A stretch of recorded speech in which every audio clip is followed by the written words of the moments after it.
Essa e você receberá. A lei da atração de acordo com os ensinamentos de Neville Goddard. O propósito deste livro é indicar as possibilidades do homem, mostrar que o homem pode mudar seu futuro, mas, embora modificado, forma novamente uma sequência determinista a partir do ponto de interferência, um futuro consistente com a modificação. A característica mais importante do futuro humano é a flexibilidade. O futuro, embora pré-determinado em cada detalhe, tem muitos desenvolvimentos.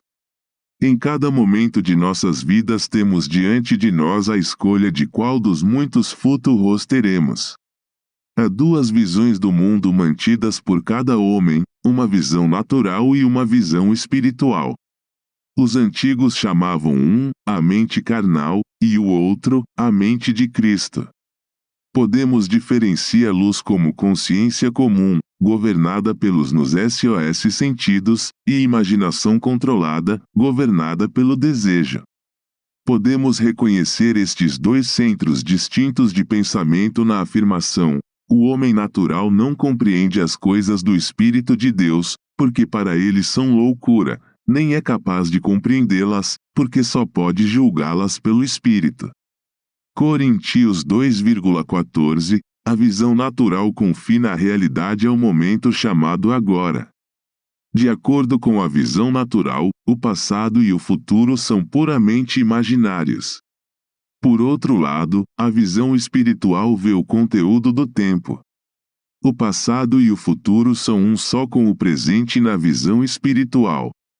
O que para o homem natural é mental e subjetivo, para o homem espiritual é concreto e objetivo. O hábito de ver apenas o que os nossos sentidos nos permitem torna-nos totalmente cegos para o que de outra forma veríamos. Para cultivar a faculdade de ver o invisível, devemos deliberadamente separar nossas mentes da evidência dos sentidos e concentrar nossa atenção em um estado invisível, percebendo-o mentalmente até que ele adquira a clareza da realidade. A sério, o pensamento focado numa determinada direção afasta outras sensações e faz-las desaparecer. Só temos de nos concentrar no estado desejado para o ver MOS. O hábito de desviar nossa atenção da região sensorial e concentrá-la no invisível desenvolve nossa visão espiritual e nos capacita a penetrar além do mundo dos sentidos e ver o que é invisível. Pois desde a criação do mundo, as suas obras invisíveis podem ser claramente contempladas. Carta aos Romanos 1,20. Esta visão é totalmente independente das faculdades naturais. Abre-o e acelera. Um pouco de prática vai nos convencer de que podemos, controlando nossa imaginação, reformular nosso futuro em harmonia com nosso desejo. O desejo é a mola da ação. Não podíamos mexer um único dedo até termos o desejo de o mover. Não importa o que façamos, nós seguimos o desejo que domina nossa mente naquele momento. Quando mudamos um hábito, o nosso desejo de mudá-lo é mais forte do que o desejo de mantê-lo. Os desejos que nos levam à ação são os que prendem a nossa atenção. Um desejo nada mais é do que a consciência de algo que nos falta e que queremos melhorar a nossa vida. Os desejos têm sempre algum ganho visível, quanto maior o ganho, mais intenso o desejo. Não existe absolutamente nada como um desejo não egoísta. Quando não há nada a ganhar, não há desejo, e consequentemente não há ação.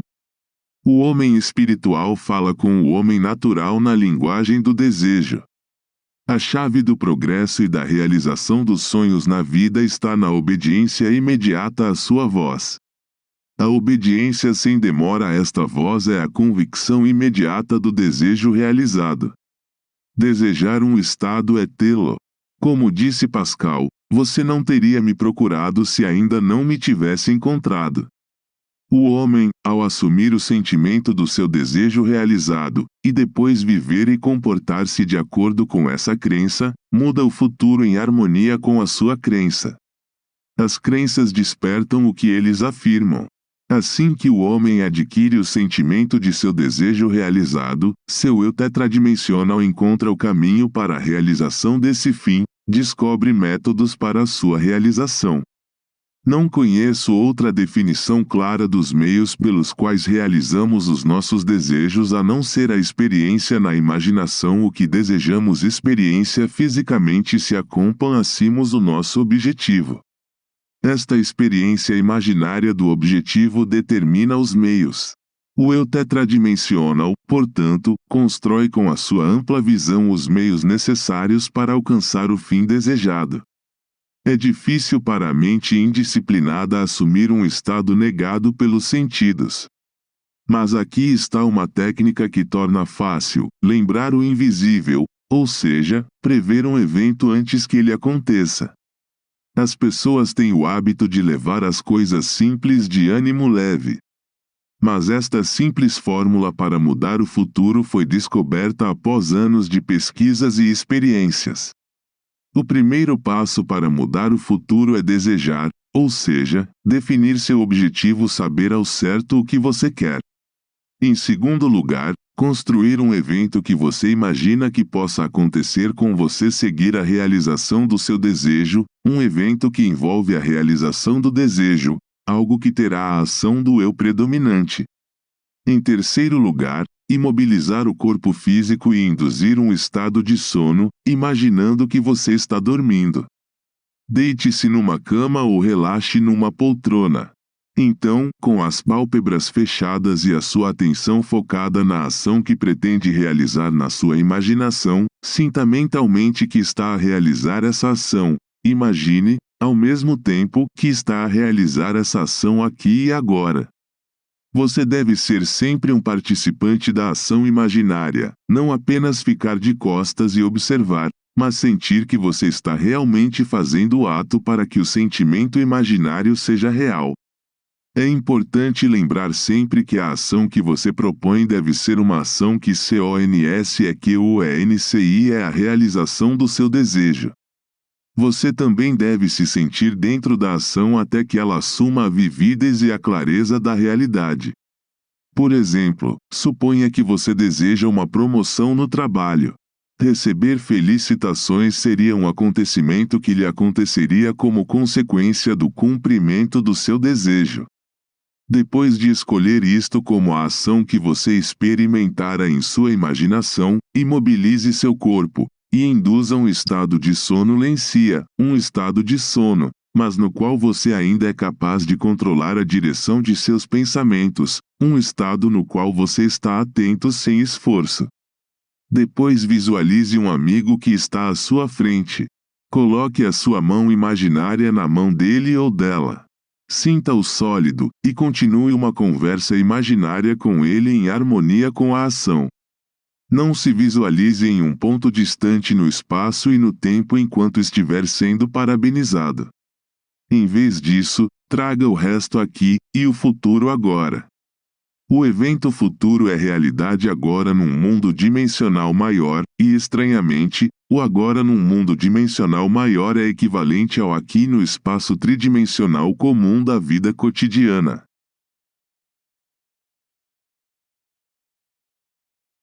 A diferença entre sentir-se em ação, aqui e agora, e visualizar-se em ação como se estivesse no grande ecrã, é a diferença entre o sucesso e o fracasso. Você pode entender a diferença visualizando-se agora a subir uma escada. Depois, com as pálpebras fechadas, imagine uma escada à sua frente e perceba-se realmente a subir. Desejo, imobilidade física que beira o sono, e ação imaginária na qual o eu domina sentimentalmente o eu aqui e agora, não são apenas fatores importantes para modificar o futuro, mas são também condições essenciais para projetar conscientemente o eu espiritual. Quando o corpo físico está parado e estamos possuídos pela ideia de fazer algo, se imaginarmos que estamos fazendo aqui e agora e segurarmos essa ação imaginária com sentimento crescente até que o sono chegue, pareceremos acordar do corpo físico para um mundo dimensionalmente maior, com uma visão dimensionalmente maior, realmente fazendo o que queríamos e imaginávamos que estávamos fazendo. Mas quer acordemos ou não neste lugar, estamos realmente realizando a ação no mundo tetradimensional, e a executaremos novamente no futuro aqui no mundo tridimensional. A experiência me ensinou a restringir a ação imaginária, a ponto de condensar a ideia que é objeto de nossa meditação em um único gesto, e repeti-la uma e outra vez até assumir a aparência da realidade. Caso contrário, a atenção se desviara por uma trilha de associações, e uma multidão de imagens associadas virá à mente, e em poucos segundos nos levará a centenas de quilômetros de distância do nosso alvo no espaço, e a muitos anos de distância no tempo. Se decidirmos subir um determinado lance de escadas, porque esse é o evento que segue plausivelmente a realização do nosso desejo, então devemos restringir nossa ação a subir esse lance de escadas em particular. Se a atenção deve começar a vaguear, devolva a sua tarefa de subir o voo das escadas, e continue a fazê-lo até que a ação imaginária tenha a solidez e a clareza da realidade. A ideia deve ser mantida sem nenhum esforço especial de nossa parte. Devemos, com um mínimo de esforço, permear a mente com o sentimento do desejo realizado. A sonolência facilita a mudança porque promove uma atenção sem esforço. Não deve ser empurrada para o estado de sono, no qual não seríamos mais capazes de controlar os movimentos da nossa atenção, mas deve ser um nível moderado de sonolência no qual ainda somos capazes de dirigir os nossos pensamentos. A maneira mais fecunda de personificar um desejo é assumir o sentimento do desejo realizado e depois, em estado dormente, repetir repetidamente como uma canção de ninar qualquer frase curta que implique a realização do desejo, como obrigado, obrigado, obrigado, até que esse único sentimento de gratidão domine a mente. Diga estas palavras como se você as estivesse dirigindo a um poder superior que fez isso por você. Se, no entanto, buscamos uma projeção consciente para um mundo dimensional maior, devemos nivelar a ação até que o sono se instale. Experimentamos em nossa imaginação o que experimentaríamos fisicamente se alcançássemos nosso objetivo e, com o tempo, seremos capazes de senti-lo fisicamente como sentimos em nossa imaginação. Alimentar a mente com premissas, ou seja, com afirmações presumidas como verdadeiras, pois crenças, mesmo que falsas, se levadas a um sentimento de realidade, se materializaram em fatos. Para uma convicção, qualquer meio que promova a sua realização é bom. Ela influencia o comportamento de todos, inspirando em todos os movimentos, ações e palavras que facilitam a sua realização. Para compreender como o homem molda o futuro em harmonia com a sua crença, simplesmente experimentando na sua imaginação o que ele experimentaria na realidade se atingisse o seu objetivo, temos de saber o que significa o mundo dimensionalmente maior, pois é no mundo dimensionalmente maior que vamos alterar o nosso futuro. Observar um evento antes de ele acontecer implica que o evento é pré-determinado do ponto de vista humano no mundo tridimensional. Portanto, para mudar as condições aqui nas 3 dimensões do espaço, devemos primeiro mudá-las nas 4 dimensões do espaço. O homem não sabe exatamente o que se entende por um mundo dimensionalmente maior, e sem dúvida nega a existência de um eu dimensionalmente maior. Ele conhece bem as 3 dimensões de comprimento, largura e altura, e acredita que, se houvesse uma 4ª dimensão, seria tão claro para ele quanto as de comprimento, largura e altura. Mas uma dimensão não é uma linha. É qualquer forma de medir as coisas que é totalmente diferente de todas as outras formas.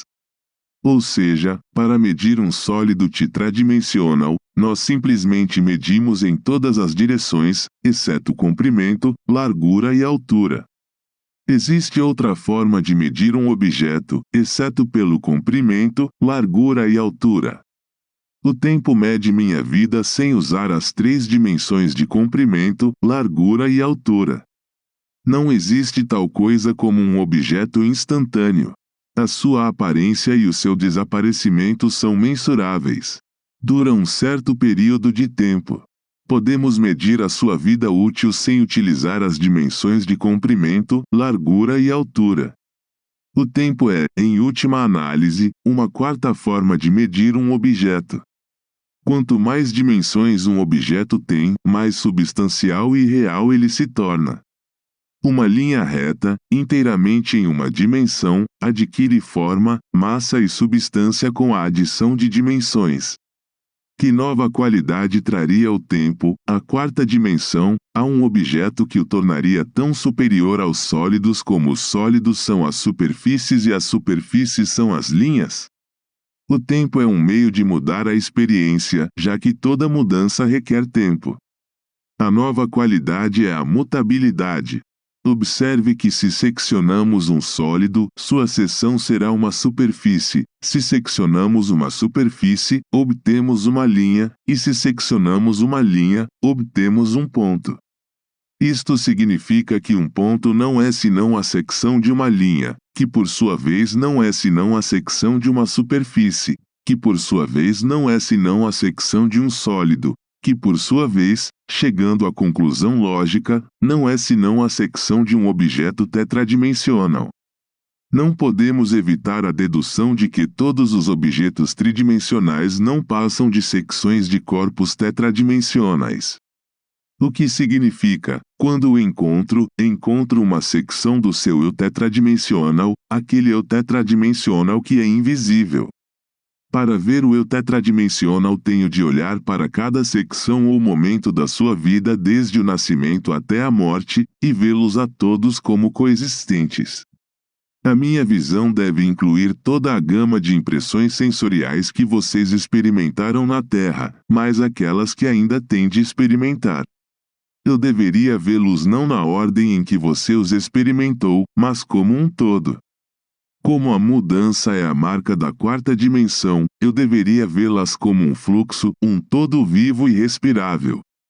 Agora, se nós fichamos tudo isso claramente em nossas mentes, o que isso significa para nós neste mundo tridimensional? Significa que se pudermos avançar ao longo da linha do tempo, podemos ver o futuro e mudá-lo, se quisermos. Este mundo, que consideramos tão solidamente real, é apenas uma sombra da qual e para além da qual nos podemos mover a qualquer momento.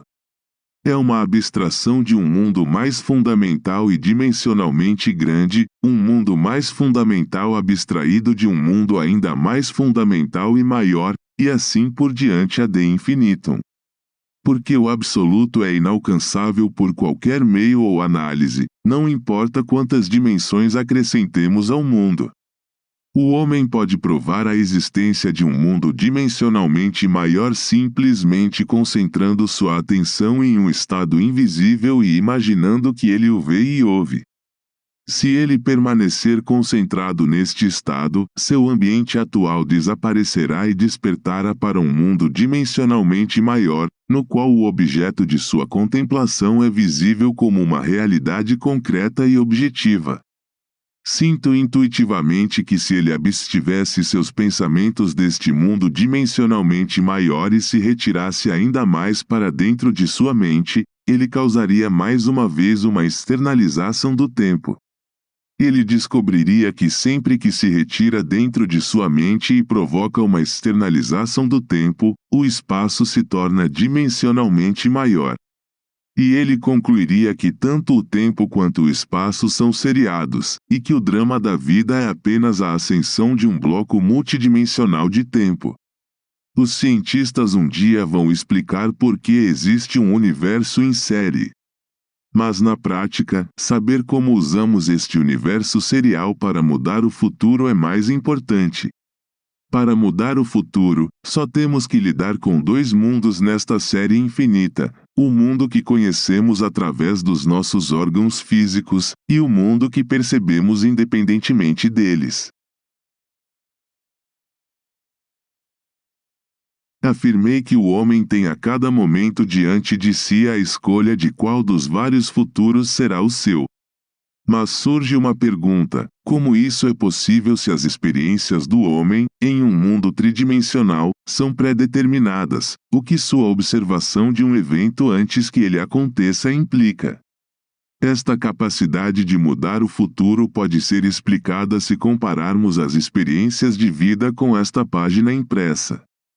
O homem experimenta eventos na Terra individualmente e em sucessão, da mesma forma que você está vendo agora as palavras nesta página. Imagine que cada palavra nesta página representa uma única impressão sensorial. Para obter o contexto, para entender o que quero dizer, focalize sua visão na primeira palavra no canto superior esquerdo e depois mova sua visão através da página da esquerda para a direita, deixando-a permanecer sobre as palavras individualmente e em sucessão. Quando seus olhos tiverem alcançado a última palavra na página, você já terá compreendido o significado. Mas imagine que ao olhar para a página, com todas as suas palavras impressas, você decide reorganizá-las. Você poderia, reorganizando-as, contar uma história totalmente diferente, na verdade, muitas histórias diferentes. Um sonho nada mais é do que um pensamento tetradimensional descontrolado, o rearranjo de impressões sensoriais passadas e futuras. O homem raramente sonha com eventos na ordem em que os experimenta quando está acordado. Ele geralmente sonha com 2 ou mais eventos, que são separados no tempo, fundidos em uma única impressão sensorial, ou melhor, ele rearranja completamente as sensações para que não as reconheça quando as encontra enquanto está acordado. Por exemplo, sonhei que estava a entregar uma encomenda no restaurante do meu prédio. A garçonete me disse: "Você não pode deixá-lo lá", depois do que o operador do elevador me deu algumas cartas e como eu lhe agradeci, ele também me agradeceu. Nessa altura, o operador do elevador noturno apareceu e acenou para mim. No dia seguinte, ao sair do apartamento, peguei em algumas cartas colocadas debaixo da minha porta. No caminho para baixo dei uma dica ao operador do elevador diurno e agradeci-lhe pelo correio, após o que ele me agradeceu pela dica. No caminho para casa ouvi o porteiro dizer a um entregador: "Não podes deixar isso aí." Quando estava prestes a apanhar o elevador, senti-me atraída por um rosto familiar no restaurante e, ao olhar para dentro, vi a empregada de mesa a cumprimentar-me com um sorriso. Naquela noite acompanhei os convidados que tinha jantado no elevador, e enquanto os cumprimentava, o operador noturno ensinou-me. Ao simplesmente rearranjar algumas das sensações que eu estava destinado a experimentar, e fundindo-as numa única impressão, construí um sonho que era um pouco diferente da minha experiência real. Quando aprendemos a controlar os movimentos da nossa atenção no mundo tetradimensional, devemos ser capazes de criar conscientemente circunstâncias no mundo tridimensional. Aprendemos este controle através do devaneio, no qual podemos manter a atenção sem esforço, porque a atenção sem esforço é indispensável para mudar o futuro. Podemos, num devaneio controlado, construir conscientemente um evento que desejamos experimentar no mundo tridimensional. As impressões sensoriais que usamos para construir o nosso devaneio são verdadeiras realidades localizadas no tempo ou no mundo tetradimensional. Tudo o que fazemos na construção do nosso devaneio é selecionar, de entre o vasto leque de sensações, aquelas que, corretamente organizadas, implicam que cumprimos o nosso desejo. Com este sonho claramente definido, relaxamos numa poltrona e induzimos um estado de consciência semelhante ao sono. Um estado que, apesar de estar próximo do sono, nos permite o controle consciente dos movimentos da nossa atenção. Assim, experimentamos na nossa imaginação o que experimentaríamos na realidade se este sonho diurno fosse um facto objetivo. Ao aplicar esta técnica para mudar o futuro é importante lembrar sempre que a única coisa que ocupa a mente durante o devaneio é o sonho aberto, as ações e sentimentos pré-determinados que implicam a realização do nosso desejo. Como o sonho se torna realidade não é problema nosso. A nossa aceitação do sonho como realidade física vai determinar a sua realização.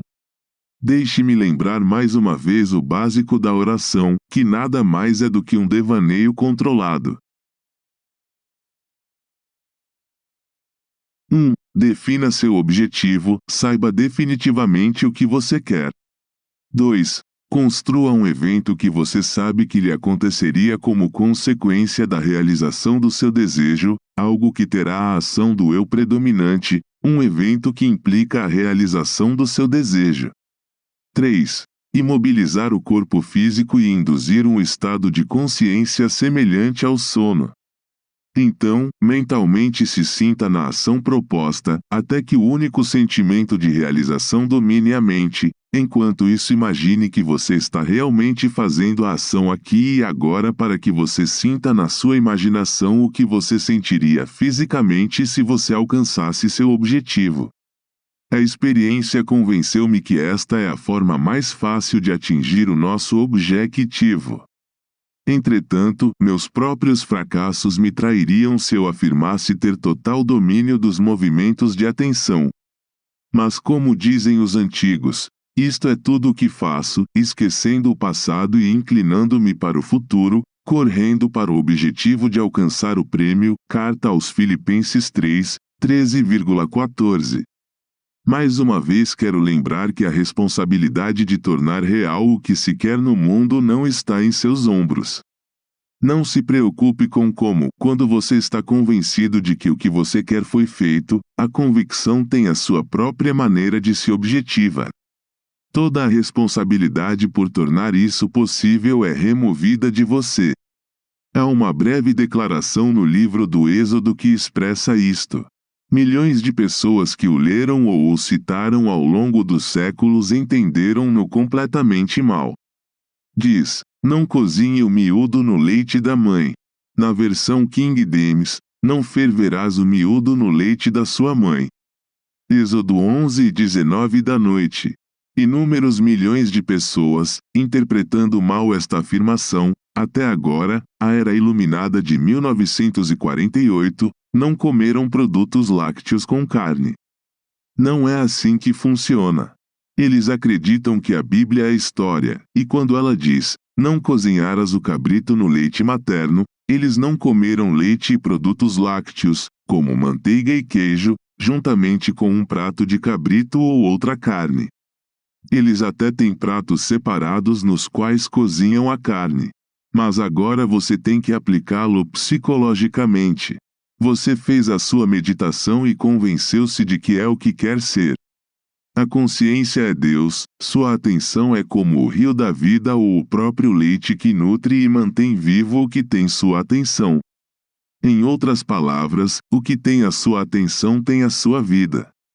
Ao longo dos séculos, a criança tem sido usada como um símbolo de sacrifício. Você tem dado vida a tudo no seu mundo. Mas há coisas que você não deseja mais manter vivas, mesmo que as tenha criado. Você é um pai ciumento que pode facilmente devorar seus filhos, como Cronos. É seu direito destruir o que você queria anteriormente quando não o conhecia bem. Agora você se desapegou da consciência desse estado anterior. Era seu filho, você o encarnou e o expressou em seu mundo. Mas agora que você se convenceu de que é o que quer ser, não olhe para o seu estado anterior perguntando-se como ele desaparecerá do seu mundo. Porque se olhares para trás e lhe prestares atenção, estás mais uma vez a guisar aquele miúdo no leite da mãe dele. Não diga a si mesmo, eu me pergunto se realmente me afastei daquele estado, ou, eu me pergunto se isto e aquilo é verdade. Dê toda a sua atenção à convicção de que assim é, pois toda a responsabilidade de fazer com que assim seja foi retirada de você. Não precisas de o fazer, é assim. Apropriem-se do que já é um fato, e vivam na crença de que é, e de uma forma que vocês não sabem, eu não sei, ninguém sabe, é objetivado em seu mundo. Não te preocupes com como e não penses no teu estado anterior. Ninguém que tenha posto a mão no arado e depois volte para trás está apto para o reino de Deus.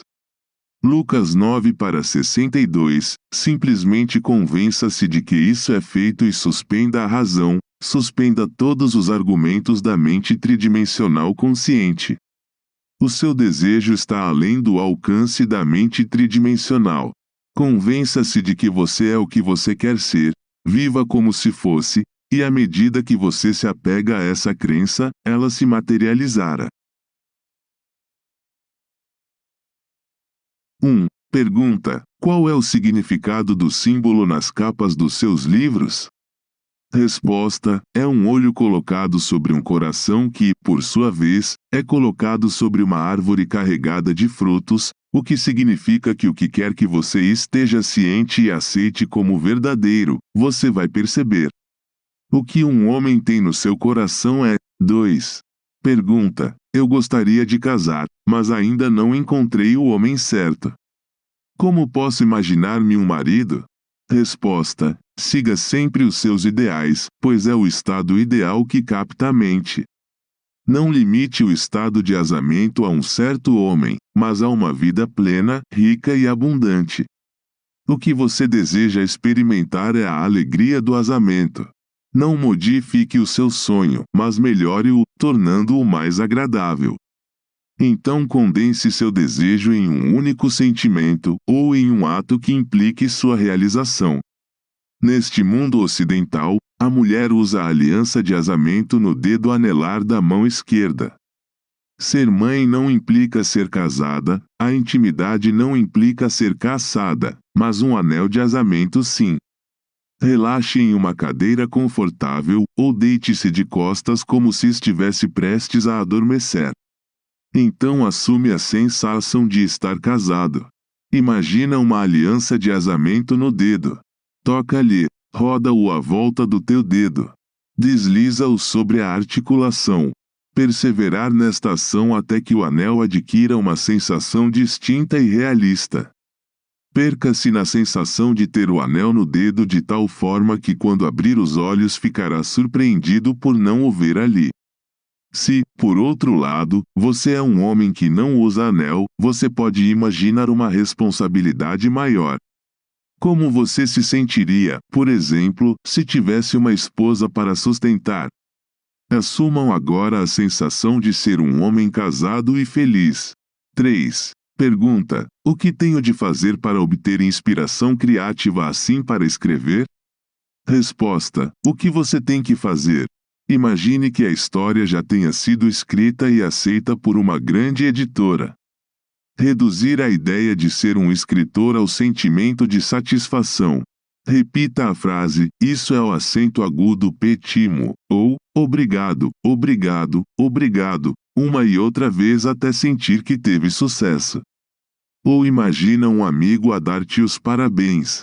Há inúmeras maneiras de implicar sucesso, mas você sempre chega ao fim. Se você aceitar o fim, isso se tornará realidade. Não pense em entrar no estado de espírito certo para escrever, mas viva e haja como se você fosse agora o autor que você deseja ser. Suponha que você tem o talento de escrever. Pensa no modelo que queres mostrar no exterior. Se você escreve um livro e ninguém quer comprá-lo, você não tem satisfação. Haja como se as pessoas estivessem morrendo de vontade de ler seu trabalho. Viva como se você não conseguisse escrever histórias ou livros com rapidez suficiente para satisfazer a demanda. Perseverem nesta crença, e tudo o que precisarem para alcançar seu objetivo florescerá rapidamente e vocês serão capazes de expressá-lo. 4. Pergunta: como posso imaginar um público mais vasto nas MNHAS conferências? Resposta: eu lhe respondo compartilhando a técnica usada por um professor muito capaz que eu conheço. Quando este homem veio ao nosso país pela primeira vez, começou a fazer discursos numa pequena sala em Nova York. Embora apenas 50 ou 60 pessoas estivessem presentes nas suas reuniões de domingo de manhã, ocupando apenas as primeiras filas, este professor subiria ao palco e imaginaria uma grande audiência. Depois ele dizia para as filas vazias: consegues ouvir-me lá atrás? Hoje este homem dá palestras no Carnegie Hall em Nova York para cerca de 2.500 pessoas todos os domingos de manhã e quarta-feira à noite. Ele queria falar com as multidões. Ele não estava a ser modesto. Ele não estava se enganando, mas imaginou uma multidão em sua consciência e a multidão veio. Por isso, levante-se em frente de uma grande audiência. Dirija-se a esta audiência na sua imaginação. Sinta-se como se estivesse naquele palco e o seu sentimento irá proporcionar-lhe os meios. 5. Pergunta: é possível imaginar muitas coisas ao mesmo tempo, ou devo limitar a minha imaginação a um desejo? Resposta: eu pessoalmente prefiro limitar meu ato imaginativo a um único pensamento, mas isso não significa que eu vou parar por aí. Durante o dia posso imaginar muitas coisas, mas em vez de imaginar muitas coisas pequenas, sugiro que imaginem algo tão grande que inclua todas essas coisas pequenas. Em vez de imaginar ter riqueza, saúde e amizades, imagine estar entusiasmado. Você nunca poderia estar entusiasmado e em dor ao mesmo tempo. Você nunca poderia ficar entusiasmado e ser ameaçado de despejo. Você nunca poderia ficar entusiasmado se não estivesse desfrutando da amizade e do amor. Qual seria a sensação de estar entusiasmado sem saber o que produziu o seu entusiasmo? Reduzir a ideia de entusiasmo a um único sentimento, não é fantástico? Não permita que a mente racional pergunte por quê, pois se o fizer começará a procurar uma causa visível, e o sentimento se perderá. Em vez disso, repita para si mesmo uma e outra vez: não é fantástico? Suspender o julgamento sobre o que é fantástico. Apanhe uma única sensação de tudo o que é grande e coisas lhe acontecerão que atestam a verdade dessa sensação. E prometo-te que vai incluir todas essas pequenas coisas. 6. Pergunta: quantas vezes devo realizar o ato imaginativo, por alguns dias ou por muitas semanas? Resposta: o livro de Gênesis conta a história da luta de Jacob com um anjo.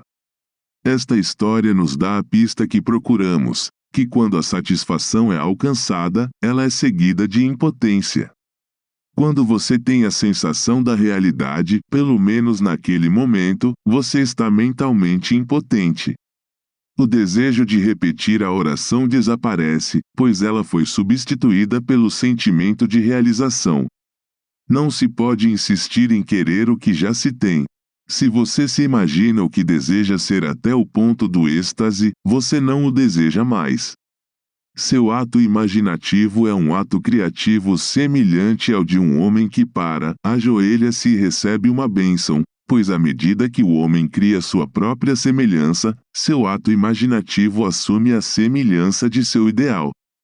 Se, no entanto, você não alcançar o ponto de satisfação, repita a ação uma e outra vez até sentir que a atingiu e que a virtude o deixou. 7. Pergunta: ensinaram-me a não pedir coisas terrenas, mas apenas crescimento espiritual, no entanto o que eu preciso é de dinheiro e coisas. Resposta: você tem que ser honesto consigo mesmo. Nas Escrituras Sagradas a pergunta: o que você quer de mim? É sempre feita. Alguns queriam ver, outros queriam comer, outros queriam ser curados ou pediram: que o meu filho viva. O teu eu superior fala contigo através da linguagem do desejo. Não se iluda. Tendo em mente o que desejais, dizei que já o tendes, porque o vosso Pai terá prazer em vos dar, e lembrai-vos do que desejais ter. 8. Pergunta: uma vez assumido o desejo, deve-se ter sempre em mente a presença deste eu maior que protege e realiza o nosso desejo. Resposta: a aceitação do fim dar-lhe-á os meios. Assuma a sensação de realização de desejos e o seu eu superior determinará os meios.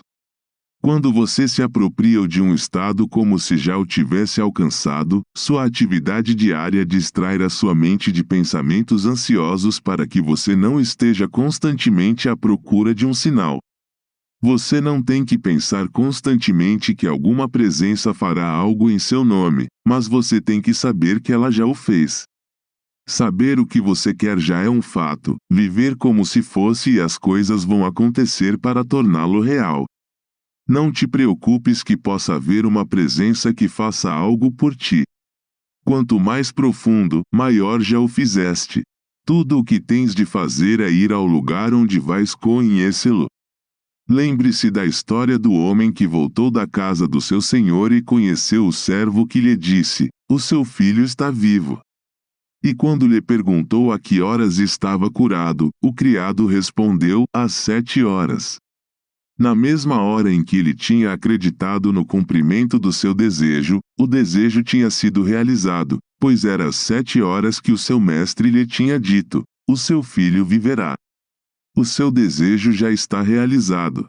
Haja como se fosse e, embora o tempo passe lentamente nesta dimensão do seu ser, ele ainda assim lhe trará a confirmação da sua suposição. Peço-lhe, no entanto, que não seja impaciente. Se há apenas uma coisa que realmente precisa, é de paciência. 9. Pergunta: não há uma lei que diz que não se pode ter nada em troca de nada? Não temos de ganhar o que queremos? Resposta: a criação está terminada. É um prazer do vosso Pai dar-vos o seu reino. A parábola do filho pródigo é a resposta que você procura. Apesar do esbanjamento do homem, no momento em que ele se lembrou de quem realmente era, alimentou-se do bezerro gordo e vestiu as vestes e o anel de autoridade. Não há nada a ganhar. A criação terminou quando o tempo foi inventado.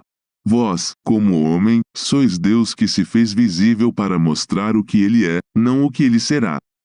Não pense que você tem que trabalhar duro e suar para ser salvo. A colheita está há 4 meses, os campos já estão a florescer, só tens de afundar a tua foice neles.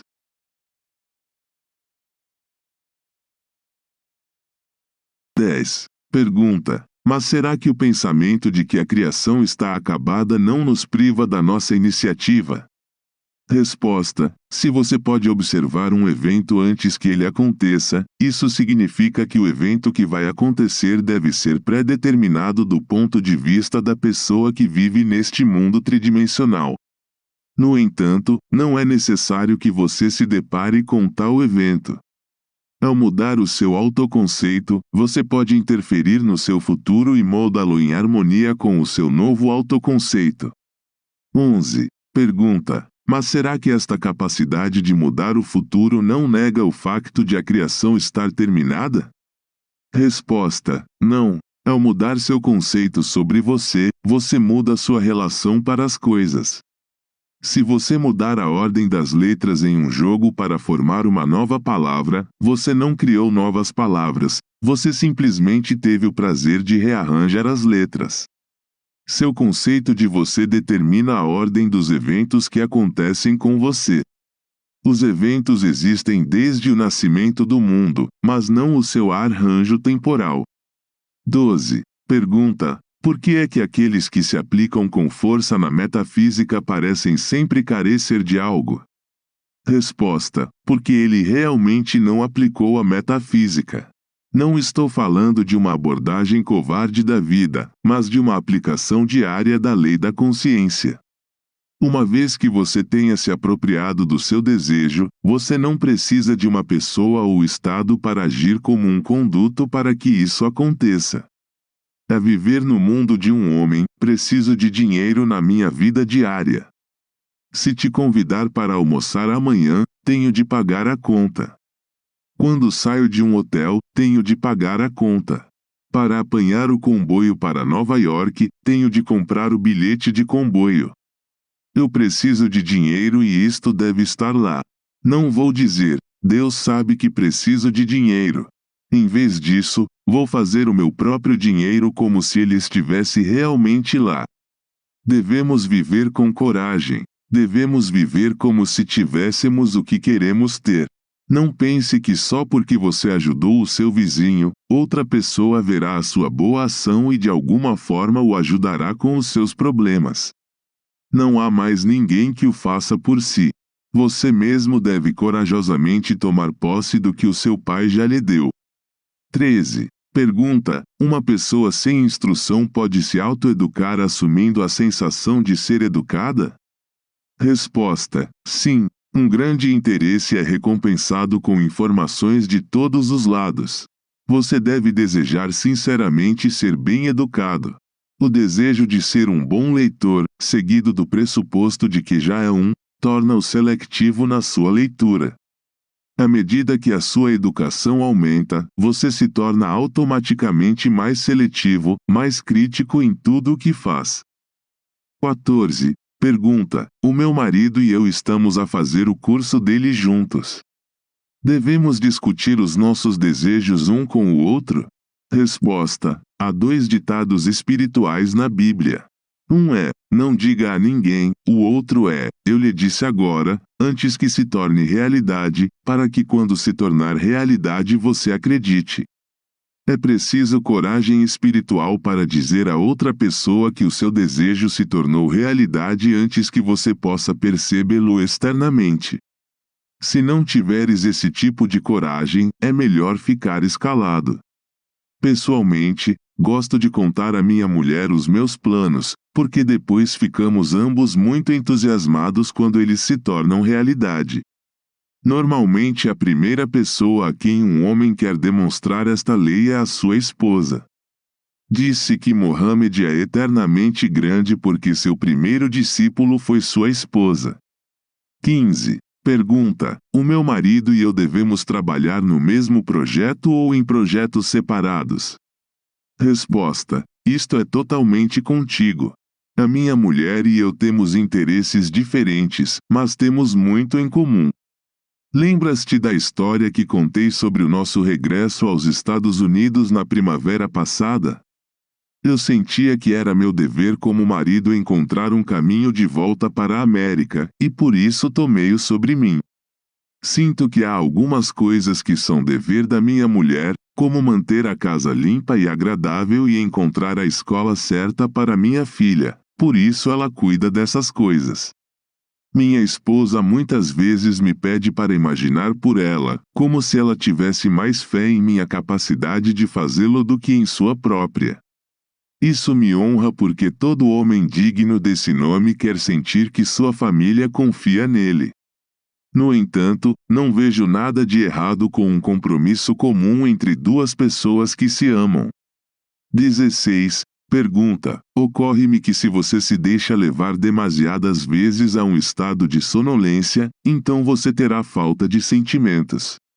Resposta: quando falo de sentimentos, não me refiro a emoções, mas à aceitação do facto de o desejo se ter tornado realidade. Quando você se sente grato, realizado, aliviado, é fácil exclamar: obrigado, não é ótimo, ou acabou. Uma vez atingido o estado de gratidão, você pode acordar consciente de que conseguiu ou adormecer com o sentimento de realização do desejo. 17. Pergunta: o amor é um produto da nossa própria consciência? Resposta: tudo existe em sua consciência, quer seja ódio ou amor.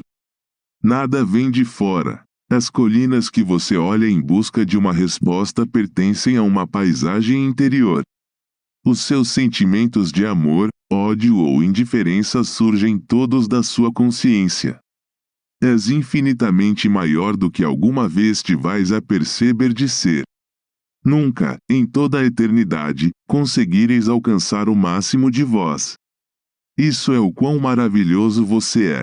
O amor não é um produto de você, você é amor, pois é isso que Deus é e o nome de Deus é: eu sou. Esse mesmo nome pelo qual você se define antes de afirmar o estado em que você se encontra no momento.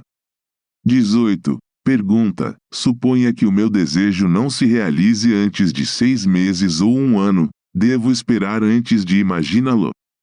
Resposta: quando o desejo nasce em você, esse é o momento de aceitá-lo em sua plenitude. Talvez não seja uma coincidência que essa necessidade tenha chegado até você naquele exato momento. Seu ser tridimensional pode pensar que isso não pode acontecer agora, mas sua mente tetradimensional sabe que já está lá, então você tem que aceitar o desejo agora como um fato físico. Imagina que queres construir uma casa.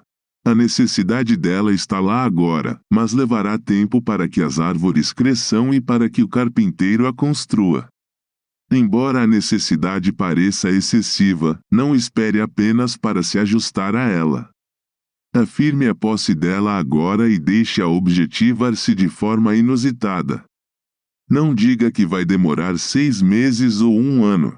No exato momento em que você está sobrecarregado de desejo, tome isso como um fato já garantido.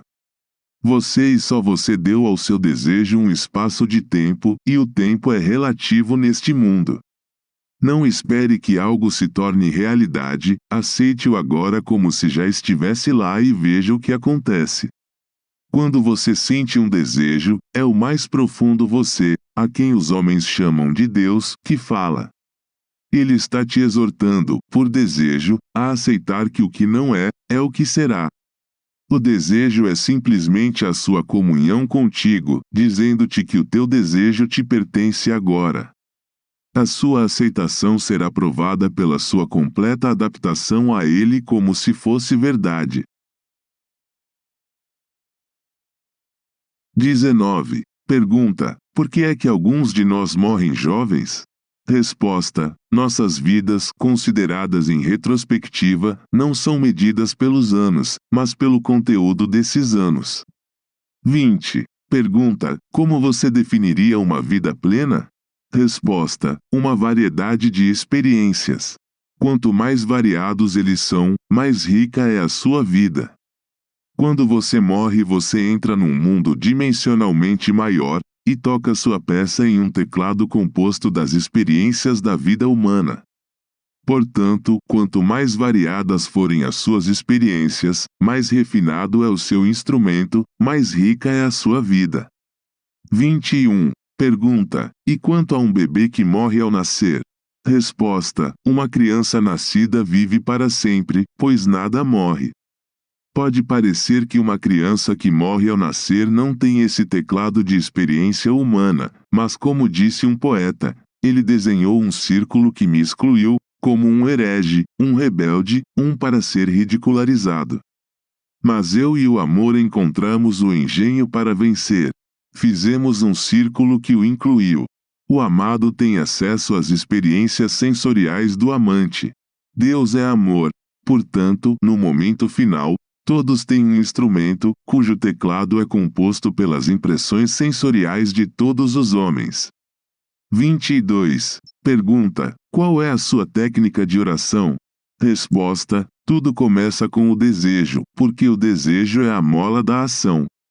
Você deve conhecer e definir seu objetivo, depois condensa-lo em um sentimento que implica em realização. Quando seu desejo estiver bem definido, imobilize seu corpo físico e viva, em sua imaginação, a ação que implica a sua realização. Repita este ato uma e outra vez até que ele assuma uma vividez e um sentimento de realidade.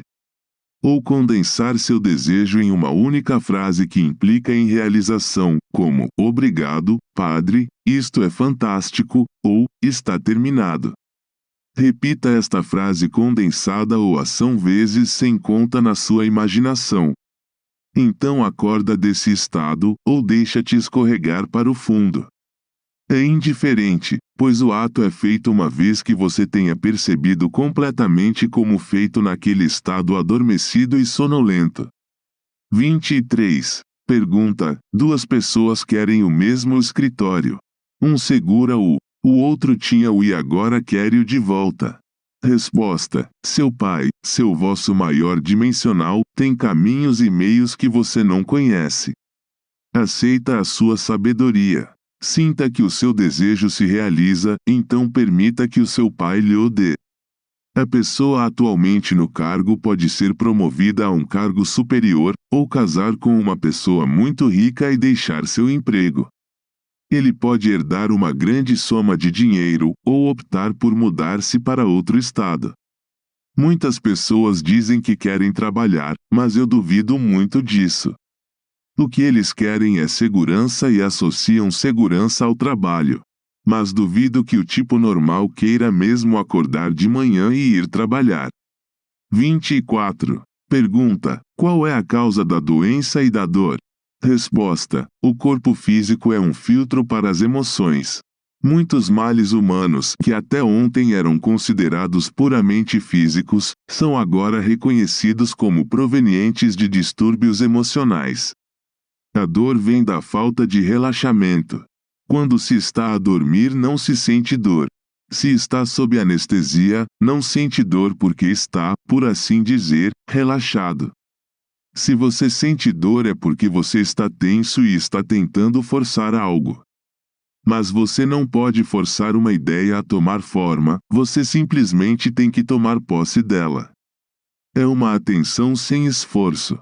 Só a prática o levará ao ponto de poder estar atento enquanto está relaxado. A atenção está a tender para um fim, e o relaxamento é exatamente o oposto. São duas noções totalmente opostas que você terá de misturar até aprender, com prática, a estar atento, mas não tenso. A palavra afirmação significa atenção sem esforço. No estado de afirmação, você está absorto na ideia sem estar tenso. 25. Pergunta: por mais que eu tente ser feliz, no fundo tenho sempre a sensação melancólica de ser excluído. Por quê? Resposta: porque você se sente indesejado. Se eu fosse a ti, assumiria que era procurado. Você conhece a técnica. A suposição de ser procurado pode parecer falsa no início, mas se você se sentir procurado e respeitado e persistir nessa suposição, você ficará surpreso com o quanto os outros o procuraram. Eles vão começar a ver em você qualidades que nunca viram antes.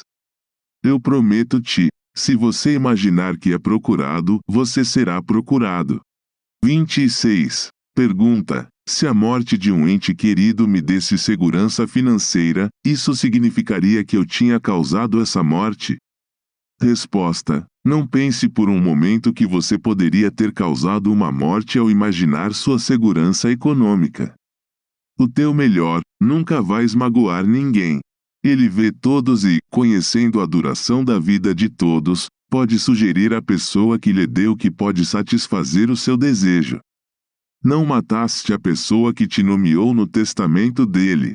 Se alguns dias após a sua completa aceitação da ideia de estabilidade econômica o tio John deixou esta esfera tridimensional e deixou-lhe a sua propriedade, foi apenas porque era a altura do tio John partir. Ele não morreu um segundo antes do seu tempo. O seu maior observou a vida de John e usou-o como um meio para perceber a sua sensação de estabilidade. A aceitação do fim faz você encontrar os meios para esse fim. Não te preocupes com nada, excepto com o fim. Tenha sempre em mente que a responsabilidade de torná-la real não repousa sobre seus ombros. O teu desejo pertence-te porque o aceitaste. 27. Pergunta: eu tenho mais de um objetivo. Seria ineficaz concentrar-se em vários objetivos em diferentes momentos de concentração? Resposta: eu prefiro ter uma única e intensa ambição, e reduzi-la a uma única frase curta ou ato envolvendo realização, mas eu não limito minha ambição. Eu simplesmente sei que o meu verdadeiro objetivo incluirá todos os outros menores. 28. Pergunta: eu acho difícil mudar o meu conceito de mim mesmo.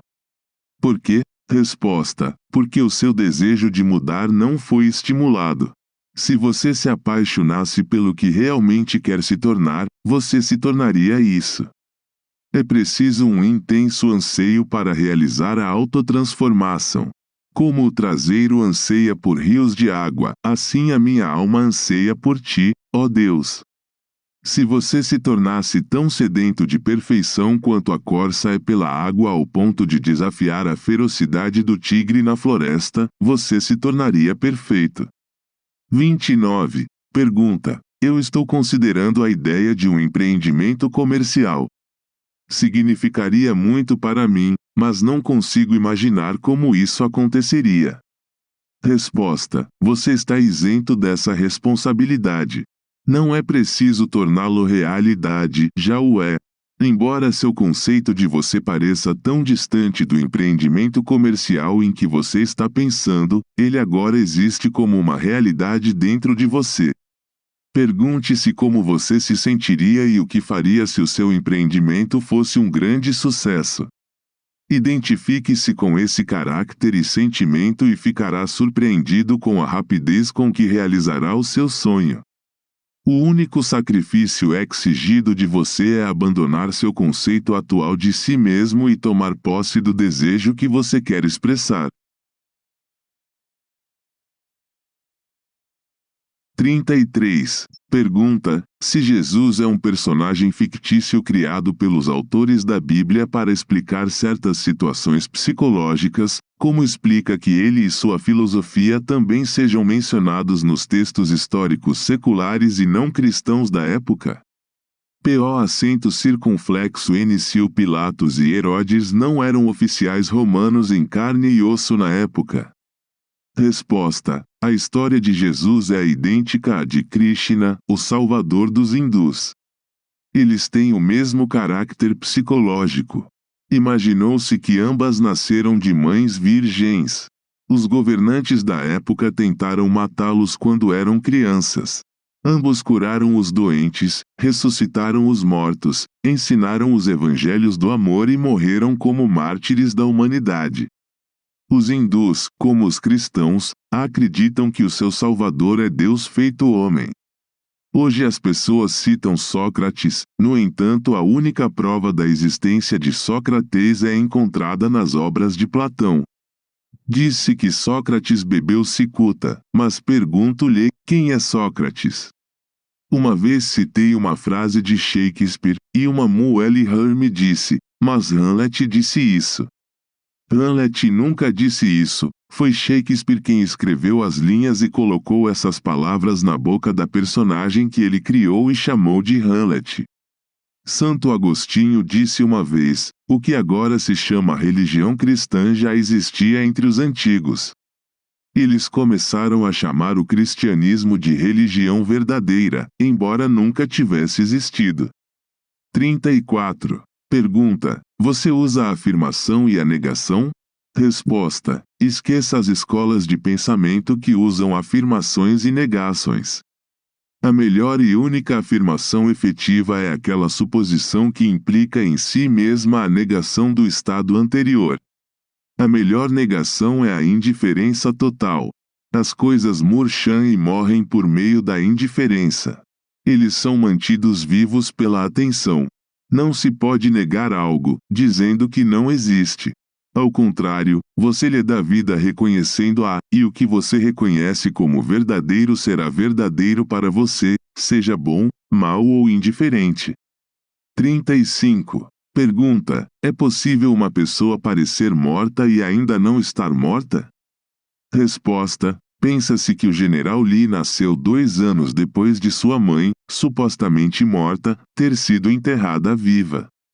Felizmente para ela, ela não foi embalsamada ou enterrada no subsolo, mas numa cova de onde alguém a ouviu gritar e a libertou. 2 anos depois, a senhora Lee deu à luz um filho que mais tarde se tornou General Lee. Ele faz parte da história deste país. 36. Pergunta: como pode uma pessoa que foi desfavorecida na infância ter sucesso na vida? Resposta: nós somos criaturas de hábitos, construindo padrões mentais que se repetem uma e outra vez. Embora o hábito acte como uma regra impulsiva que nos leva a repetir esse padrão, não é uma lei, uma vez que podemos modificar esses padrões. Muitos homens de sucesso como Henry Ford, Rockefeller e Carnegie foram pessoas desfavorecidas na sua infância. Muitos dos principais nomes do nosso país vieram de famílias pobres, mas deixaram para trás grandes conquistas na política, nas artes ou nas finanças. Uma noite, um amigo meu assistiu a uma reunião para jovens executivos de publicidade. O orador da noite disse a estes jovens: só tenho uma coisa a dizer-vos esta noite, e é que se o fizerem grande, não podem falhar. Ele pegou num aquário e encheu-o com um saco de nozes inglesas e um saco de feijão pequeno. Ele os misturou com as nozes, começou a sacudir a tigela e disse: esta tigela é vida. Você não pode parar de tremer porque a vida é um ritmo constantemente pulsante e ativo, mas observe. E enquanto eles observavam, as nozes grandes vinham à superfície e os feijões pequenos desciam. Olhando para a tigela, o homem perguntou: qual de vocês está reclamando, querendo saber por quê? Ele acrescentou: estranho, o som está vindo de dentro da tigela e não de fora. Um feijão está reclamando que se tivesse crescido no mesmo ambiente que a noz também poderia ter feito grandes coisas, mas nunca teve a chance. Então ele pegou um feijão do fundo da tigela e o colocou em cima, dizendo: posso trazer o feijão à superfície à força, mas não posso evitar que a tigela da vida trema, e ao agitar a tigela novamente o feijãozinho escorregou de volta para o fundo. Ao ouvir outra queixa, ele perguntou: o que é isso que eu ouço? Você está dizendo que eu deveria pegar um dos grandes que se sentem tão grandes e colocá-lo no fundo e ver o que acontece com ele. Você acha que ele será limitado como você porque será privado da oportunidade de alcançar grandes coisas como você foi? Vamos lá ver. Então o palestrante pegou uma das nozes grandes e a empurrou para o fundo da tigela, dizendo: eu não posso evitar que a tigela trema de qualquer maneira, e enquanto os jovens observavam, a noz voltou a subir. Então o homem acrescentou: cavalheiros, se querem ter sucesso na vida, cresçam. Meu amigo levou esta mensagem a sério e começou a se imaginar como um homem de negócios de sucesso. Hoje ele se tornou realmente um grande atirador, se você julgar o sucesso pelo dinheiro. Ele emprega atualmente mais de 1.000 pessoas na cidade de Nova York. Cada um de vocês pode fazer o que ele fez. Presume ser o que queres ser. Viva nessa presunção e ela se tornará realidade. Investigação. Em Victoria, a realização de um sonho uma vez, enquanto descansava junto ao mar, meditava no estado perfeito, e me perguntava o que seria se tivesse olhos tão puros que não visse injustiça, se tudo me parecesse imaculado e se eu estivesse sem pecado. Enquanto me perdia nestes reflexos ardentes, encontrava-me levitando acima da escuridão dos sentidos. Foi uma sensação tão intensa que me senti como uma criatura de fogo habitando um corpo de ar. Ouvi vozes de um coro celestial, exaltado como aquele que tinha ganho uma batalha com a morte, cantando: ele ressuscitou, e intuitivamente eu sabia que eles se referiam a mim. Depois senti-me como se estivesse a caminhar durante a noite. Logo encontrei uma cena parecida com a da antiga piscina de Betsaida, pois havia uma multidão de deficientes, cegos, coxos, encolhidos, que não esperavam que as águas se agitassem, como na antiga tradição, mas esperavam por mim. Quando me aproximei, sem qualquer pensamento ou esforço da minha parte, um a um eles se remodelaram como se fossem do feiticeiro da beleza. Olhos, mãos, pés, todos os membros defeituosos, vieram de alguma reserva invisível e foram moldados em harmonia com a perfeição que eu sentia emanar de dentro de mim. Quando tudo foi restaurado na perfeição, o refrão aplaudiu: está terminado. Depois a cena desvaneceu-se e eu acordei. Sei que esta visão resultou da minha intensa meditação sobre a ideia de perfeição, pois todas as minhas meditações conduzem inevitavelmente à união com o estado contemplado. Eu estava tão absorvido por aquela ideia que por um momento eu me tornei o que eu tinha contemplado, e o nobre propósito com o qual eu me tinha identificado naquele momento tinha atraído a si mesmo coisas nobres e moldado a minha visão em harmonia com a minha natureza interior. O ideal com o qual estamos unidos funciona por associação de ideias de modo a despertar milhares de sentimentos e criar uma situação correspondente à ideia principal. Descobri esta estreita ligação entre sentimentos e visões quando eu tinha cerca de 7 anos de idade. Eu percebi que uma vida misteriosa se movia dentro de mim como um oceano tempestuoso de poder assustador. Sempre soube quando estava prestes a aderir a esta misteriosa identidade, porque nas noites em que tive estas visitas os meus sentidos estavam num estado de expectativa e sabia com certeza que antes da manhã me encontraria sozinho diante da imensidão. Temia tanto estas visitas que me deitava na cama até me fecharem os olhos de exaustão. Quando fechei os meus olhos e adormeci, não estava mais sozinho, mas fui assaltado no meu íntimo por outro ser. Mesmo assim eu sabia que ele era eu mesmo. Ele parecia mais velho que o mundo, mas estava mais perto de mim do que a minha adolescência. Se eu contar o que descobri nessas noites, não é para impor minhas ideias aos outros, mas para poder dar esperança àqueles que buscam a lei da vida. Descobri que este sentimento de expectativa actuava como um ímã que me ligava a este eu superior, enquanto os meus medos faziam parecer um mar tempestuoso. Quando jovem, eu via esse misterioso eu como poderoso, e ao me juntar a ele eu percebi sua majestade como um oceano tempestuoso que se precipitava sobre mim, me atirando e me jogando como se eu fosse uma onda indefesa. Como homem adulto, eu então o via como amor e eu como seu filho, e agora, ao unir-me a ele, quanto amor me envolve. Ele é o espelho de todos. Qualquer que seja a concepção que temos dele, ele encarna-o para nós. Eu acredito que é o ponto central através do qual todos os fios do vento do universo. Por isso modifiquei os meus valores e mudei as minhas ideias para que elas dependam e estejam em harmonia com ele, que é a única causa de tudo o que existe. É para mim essa realidade imutável que molda as circunstâncias em harmonia com o nosso conceito de nós mesmos. Minhas experiências místicas me convenceram de que não há outra maneira de alcançar a perfeição externa que buscamos, a não ser transformando-nos a nós mesmos. No momento em que conseguirmos nos transformar, o mundo se dissolverá magicamente diante de nossos olhos e se remodelará em harmonia com o que nossa transformação afirma. Vou falar-vos de 2 outras visões porque confirmam a verdade da minha observação de que nós, através da intensidade do ódio e do amor, nos tornamos o que contemplamos. Uma vez, com os olhos fechados e brilhando de pensamentos, meditem na eterna pergunta: quem sou eu? E gradualmente senti-me dissolver num infinito mar de luz vibrante, enquanto a minha imaginação ia além de todo o medo da morte.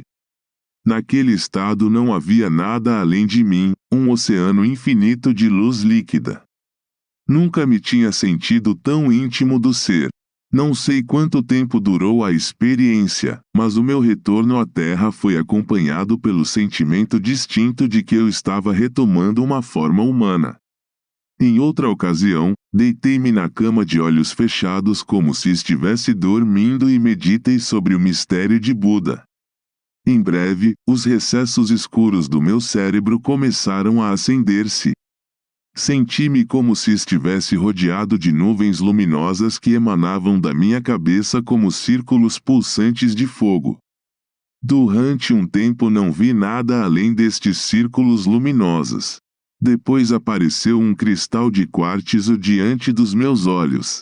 Enquanto eu observava, o cristal partiu-se em pedaços que mãos invisíveis se transformaram no Buda vivo. Olhando para este ser meditativo, eu vi que era eu mesmo. Eu era o Buda vivo que eu tinha contemplado. Uma luz tão forte como o sol brilhou desta imagem viva de mim mesmo com intensidade crescente até explodir. Então lentamente a luz se apagou e mais uma vez me encontrei na escuridão do meu quarto. De que esfera ou tesouro da criação surgiu este ser sobre-humano, as suas vestes, o seu cristal, a sua luz?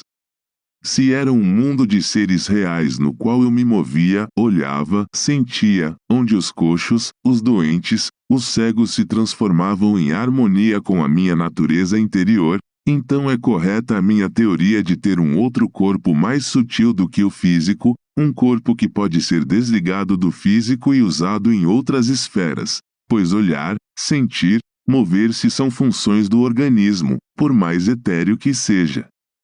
Se eu considerar a possibilidade de minhas experiências psíquicas serem fantasias autorrealizadas, não me sinto menos compelido a me fazer perguntas sobre esse eu mais poderoso que projeta em minha mente uma situação real como aquelas que eu experimento quando estou acordado.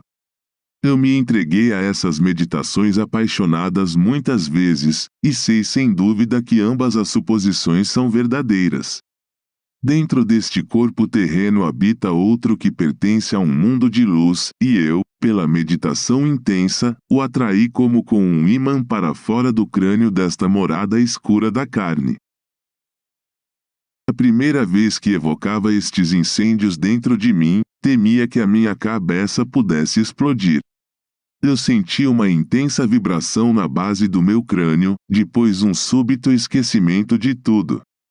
Depois encontrei-me vestido com roupas de luz e pendurado por um cordão elástico prateado do meu corpo adormecido na cama.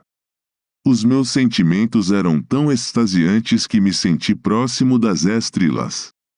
Nessas roupas eu passava por esferas que me eram mais familiares do que a Terra. Mesmo assim eu descobri que, assim como na Terra, as circunstâncias eram moldadas em harmonia com a minha natureza.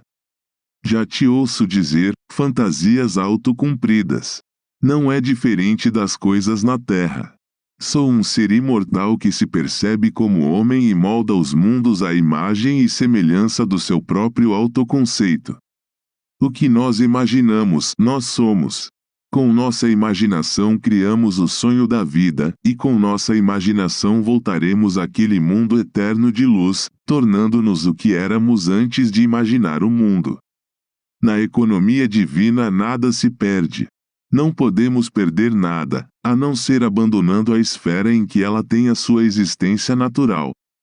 Não há poder de transformação na morte e, quer estejamos aqui ou ali, moldamos o mundo à nossa volta com a intensidade da nossa imaginação e sentimentos e iluminamos ou obscurecemos as nossas vidas com os conceitos que temos de nós próprios. Nada é mais importante para nós do que o nosso conceito de nós mesmos, e isto é especialmente verdadeiro para o nosso conceito desse eu profundo e escondido dentro de nós. Aqueles que nos ajudam ou dificultam, quer saibam ou não, são os servidores daquela lei que molda as circunstâncias externas em harmonia com a nossa natureza interior. É a nossa concepção de nós mesmos que nos liberta ou nos aprisiona, embora possa usar agentes externos para alcançar o seu propósito. Como a vida molda o mundo exterior para refletir a disposição interior das nossas mentes, não há forma de alcançar a perfeição exterior que procuramos, a não ser transformando-nos a nós próprios. Nenhuma ajuda nos vem de fora, as colinas para as quais olhamos pertencem a uma paisagem interior. É, portanto, a nossa própria consciência que devemos olhar como a única realidade, como o único fundamento sobre o qual repousa todo o fenômeno. Podemos ter total confiança de que a justiça dessa lei só nos dará o que está na nossa natureza. Tentar mudar o mundo antes de termos mudado nosso conceito de nós mesmos é lutar contra a natureza das coisas. Não pode haver mudanças externas até que haja primeiro uma mudança interna. Como é por dentro, assim é por fora. Não estou encorajando a indiferença filosófica quando sugiro que nos imaginemos já como o que queremos ser, vivendo numa atmosfera mental de grandiosidade, em vez de usarmos meios físicos e argumentos para provocar a mudança desejada. O que quer que façamos, se não for acompanhado por uma mudança de consciência, é apenas um retoque fútil da superfície. Por mais que trabalhemos e nos esforcemos, não podemos receber mais do que o que nossas suposições inconscientes reclamam. Protestar contra o que nos acontece é protestar contra a lei do nosso próprio ser e contra o nosso controle do nosso próprio destino. Os acontecimentos da minha vida estão demasiado ligados ao meu autoconceito para que não tenham sido trazidos pelo meu espírito de algum armazém mágico do meu ser. Se esses eventos me causam dor, devo estar me enganando, porque eu me movo e vivo em um mundo que corresponde ao meu autoconceito. A meditação intensa gera uma união com o estado contemplado, e durante essa união temos visões, experiências e comportamentos que combinam com a nossa mudança de consciência. Isto nos mostra que uma transformação de consciência resultará em uma mudança de ambiente e comportamento. Contudo, as nossas alterações ordinárias da consciência, à medida que nos deslocamos de um estado para outro, não são transformações, uma vez que cada uma delas é rapidamente seguida por outra, mas sempre que um estado se torna tão estável a ponto de eliminar permanentemente os seus rivais, é então esse estado habitual e central que define o nosso caráter e constitui uma verdadeira transformação. Dizer que nos transformamos significa que aqueles ideais que antes eram marginais na nossa consciência ocupam agora um lugar central e constituem o canal habitual da nossa energia. Todas as guerras mostram que as emoções violentas são extremamente poderosas na aceleração das mudanças mentais.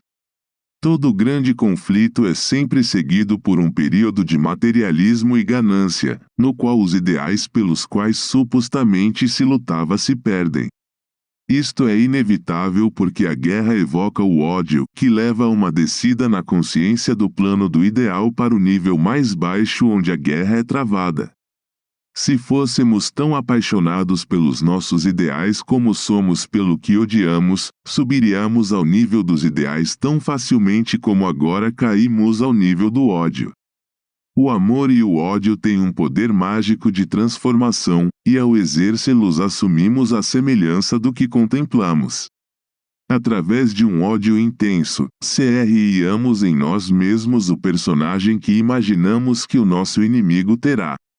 As qualidades morrem por falta de atenção, por isso é melhor apagar um estado desagradável imaginando uma coroa em vez de cinzas, alegria em vez de luto, do que atacar diretamente aquele estado do qual gostaríamos de nos libertar. O que é virtude e merece louvor, que tudo isso seja objeto dos vossos pensamentos, pois nos tornamos aquilo com o qual nos relacionamos. Não há nada a mudar, a não ser o nosso conceito de si mesmo. A humanidade é um ser apesar de suas muitas formas e rostos, e dentro dela há apenas aquela aparente diferença que percebemos em nosso próprio ser quando sonhamos. As imagens e eventos que vemos nos sonhos são criações da nossa própria imaginação e não existem, exceto em nós. O mesmo acontece com as imagens e eventos que vemos neste sonho que é a vida. Eles revelam-nos o nosso conceito de nós próprios. No momento em que conseguirmos transformar o eu, o nosso mundo se dissolverá e tomará forma novamente em harmonia com o que a nossa mudança afirma. O universo que estudamos com tanta dedicação é um sonho, e nós somos os sonhadores desse sonho, eternos sonhadores sonhadores sonhadores que sonham sonhos não eternos.